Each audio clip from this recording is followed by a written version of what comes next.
eh, una lang, masayahin,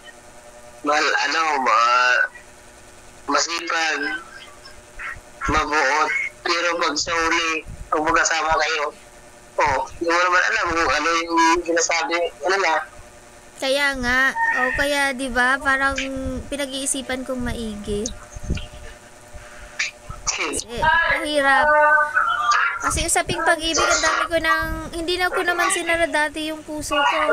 Talagang, tumatanggap ako ng manliligaw. Ngayon, pagka nagugustuhan ko, sinasagot ko.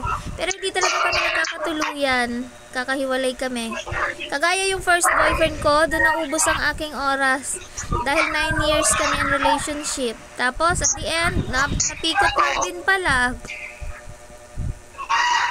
Tagal na, bakit naghiwalay? Napikot nga kasi siya security guard, kung saan siya na-assign. So, marami siyang nakikilala doon. That time kasi parang alam mo yon, yung wala pang ganito na video call. Yung text pa lang, tapos may mga group din sa text. Doon niya nakilala yung babaeng na pangasawa niya ngayon. Napikot siya. Babae? Ganon.